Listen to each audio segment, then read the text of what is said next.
It was an ordinary Friday autumn evening, but for me, that day marked the beginning of something unexpected and incredibly important. I was returning home after a long, exhausting work week. Friday evenings usually meant rest, calm, a chance to finally relax and forget about all the worries. But that day, I felt something entirely different: fatigue, tension, and a heaviness in my soul that I just couldn't shake off. The weather wasn't inspiring either. The sky was low and gray, thick clouds drifted slowly, and a cold wind pierced right through me, making me wrap my jacket tighter and hurry home. It all created a special atmosphere of sadness and loneliness, as if the whole world was preparing to stop and listen to the silence. I walked the usual streets of my neighborhood, thinking about the many errands I'd have to run over the weekend. The only pleasant thought was the comfort of my own home. But then something caught my attention, something nearby that I had never noticed before. Under the bench near the entrance of my building sat a small dog. He looked so pitiful that my heart clenched with sorrow. Small, skinny, with matted fur, covered in dust and dirt.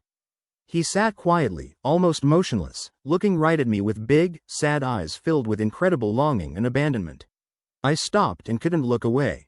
There was something in his eyes that made me pause mid-step and listen to the silent plea for help. He didn't bark, whimper, or show aggression. He just looked, as if silently telling his story of pain and loneliness. At first, I wanted to walk past, convincing myself it wasn't my problem, that many such dogs survive somehow on the streets. But something deep inside me wouldn't let me be. I felt that this dog was waiting for me, that he needed help and hadn't just ended up there by chance. I took a few steps away, but the thoughts wouldn't leave me. About 20 minutes later, I left my apartment, by chance, to get some fresh air, but in reality, I knew I would go back to him.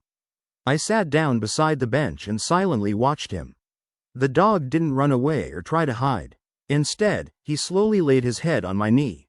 In that moment, I felt an invisible but strong bond form between us. It was trust. Something I had only read about in books before. I couldn't leave him out in the cold that night. I picked him up and took him home. I gave him some water and whatever food I found in the fridge. He ate carefully, as if afraid that tomorrow he'd be left alone again. The next days were filled with searching for his owner.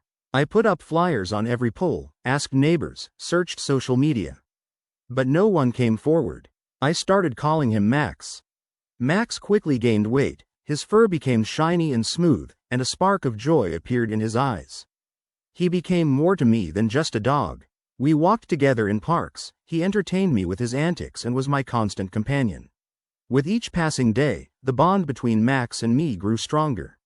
I noticed how he was changing not only his appearance but my life as well. I often felt lonely, especially in the evenings when the day was over and conversations with loved ones were missing.